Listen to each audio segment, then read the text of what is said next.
You see Valve facing a $700 million lawsuit in the UK. I saw the headline, I didn't look it up. I imagine it's like probably the same Monopoly boogeyman that keeps getting spouted all the time. Let me see. That won't go anywhere. Gabe will just be chilling on his yacht and still win, probably. Yeah. Legal action over unfair Steam game store prices. They're facing a $656 million lawsuit in the UK over alleged unfair prices on its global online store following a tribunal ruling that the case could continue. They're accused of abusing its market dominance by imposing restrictive terms on game publishers and locking players into using Steam, the world's largest distribution platform for PC gaming. Legal action was brought by the digital rights campaign Vicky Shotbolt in 2024 on behalf of up to 14 million Steam users across the UK who could be in line for compensation if she wins. Valve, which has been contacted for comment, had argued the case should not be certified to proceed to trial. Lawsuit filed at the Competition Appeal Tribunal in London alleges Valve forces game publishers to sign up to conditions which prevents them from selling their titles earlier or for less on rival platforms. But then just sell on the other platforms.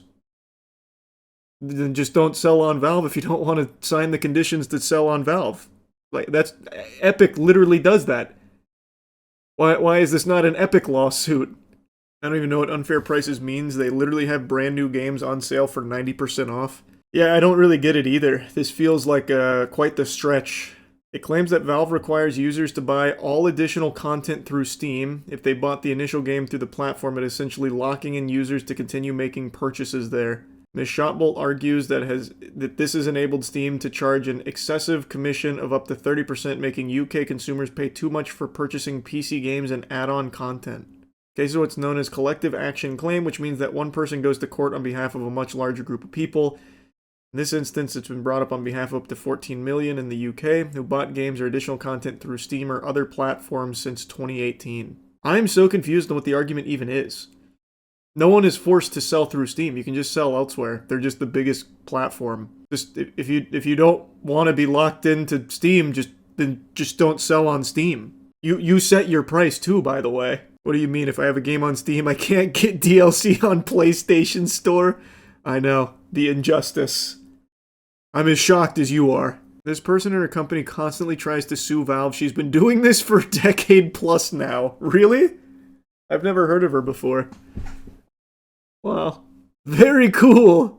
Yeah, this group also sued Sony. How'd that go? They win? Epic Games supports this lawsuit, by the way. Oh, I bet. I don't know if you're making a joke or not, but I bet they are ecstatic. Not Steam's fault the competition self-sabotages. I made a whole video going over this. I think there is a very... you are not wrong to say that Steam has a de facto monopoly, but it has that not because of monopolistic practices. Like, it doesn't do anything to strong-arm competition out. Everything that pops up is just a worse service than Steam. So people naturally go to Steam. Like, what do you do about that? They're just the best service in the industry for it. Epic Games CEO Tim Sweeney actively supporting it on Twitter. Was Tim Sweeney the one that was also talking about, like, hey, there's gonna be AI porn. Get used to it. Was he the one that said shit like that? Can't remember if that was Tim Sweeney or not. He was saying that about people complaining about the underage porn too. Oh, that's right.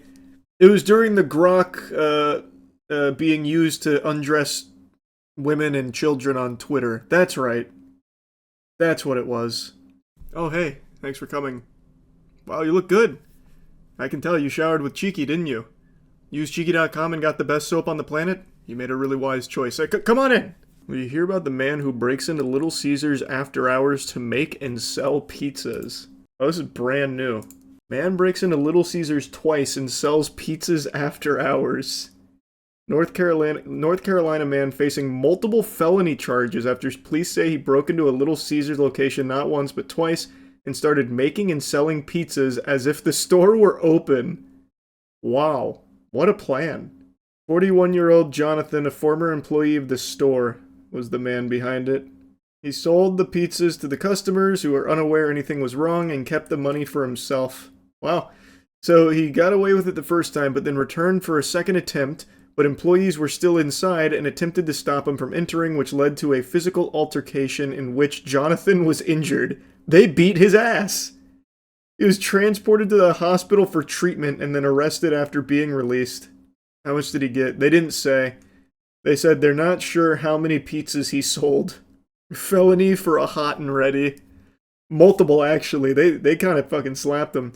They charged him with felony breaking and entering, felony obtaining property by false pretense, felony larceny from the breaking and entering, misdemeanor breaking and entering, and violating city curfew. Whatever city curfew refers to here. Imagine his pizzas were actually legendary, though. I mean, he still has to work with the Little Caesars ingredients. I don't think it's going to be like a super special pie or anything. So no stolen valor charge? Good question, yeah, I'm surprised they didn't slap that one in there. Have you heard Earth is going to lose gravity for 7 seconds in August? What does that mean? It's going to lose gravity for 7 seconds. I don't see anything about that. It's a bizarre conspiracy theory, apparently, at least according to this article. Will gravity disappear from Earth on August 12? NASA reveals truth behind bizarre conspiracy theory.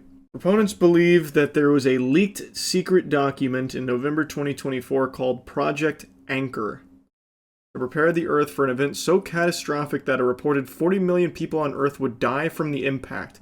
The theory stated that on August 12th of this year, at exactly 9:33 Eastern, Earth will lose gravity for 7 seconds. If this is fake, why does it have a date, project name, and a budget?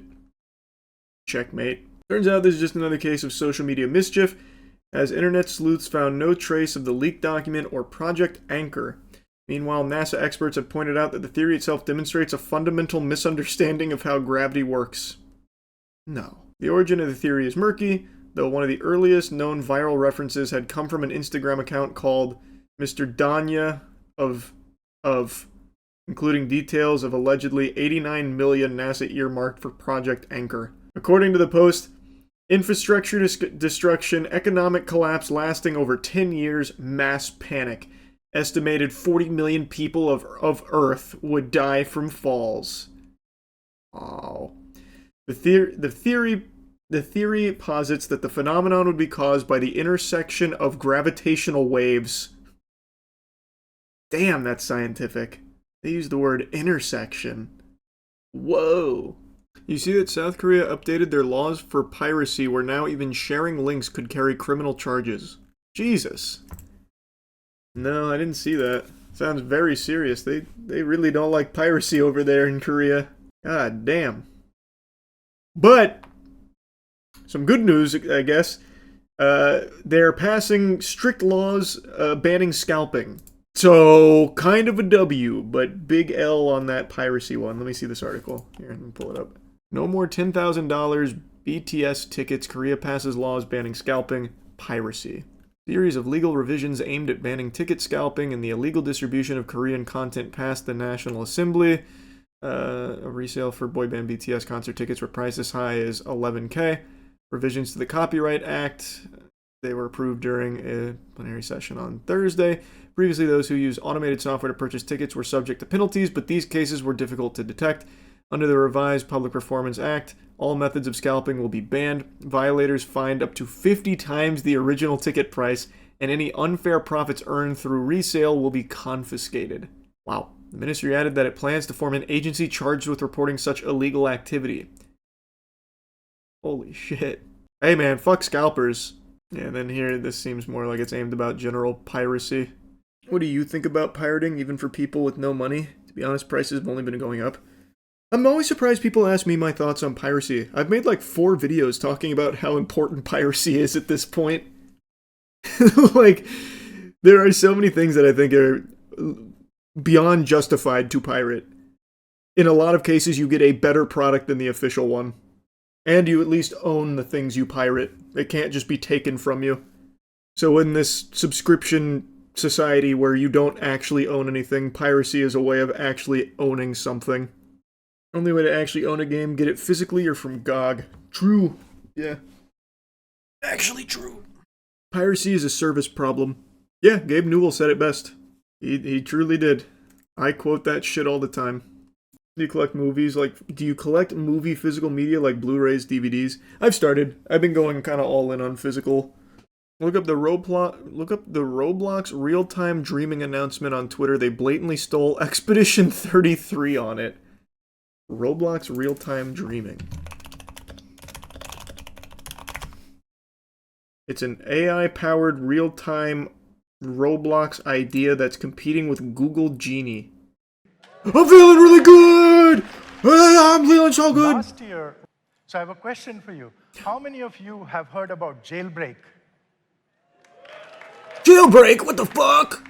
I would like to invite All I know is steal a brain Alex, rot. who's created Jailbreak, is already successful on the platform, to tell us more about generative AI. Alex, come on over. Welcome, welcome.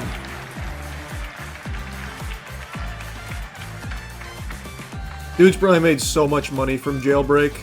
All right, Alex, let's start with seeing how you've integrated the Cube AI technology into Jailbreak. Let's cue the video. So here we are in Jailbreak, a game that's been popular on Roblox for over 8 years now. If that makes you feel old, me too. We're walking into one of the many garages around the map, and we are, instead of choosing a vehicle that already exists in the game, we're going to generate a tall monster truck made out of futuristic Starship parts. Holy fuck! Anything is possible! The coolest part about this Whoa! It's Roblox, like you've never seen it before. Oh my god! It's no longer Roblox, it's just generative AI. I mean, do you think states are gonna step in and ban Roblox, or is it a nothing burger? Where are you even getting that notion from? That's never gonna happen. I know for a little bit there were, I think it was a senator, or maybe it was a couple senators, looking into Roblox, but I haven't heard anything since, so I'm guessing that dried up and they just stopped. It was probably just for some PR points. Make it seem like they give a fuck. Stealing art and assets from Expedition 33 just so you can create an AI game is wild. Well, I mean, it's not that wild, man. It's Roblox. Roblox is legitimately too big to fail. It doesn't matter. And I bet there's a lot of people on Roblox that are very excited about these tools because they can fart out, you know, wait in line to meet LeBron's simulator every day now.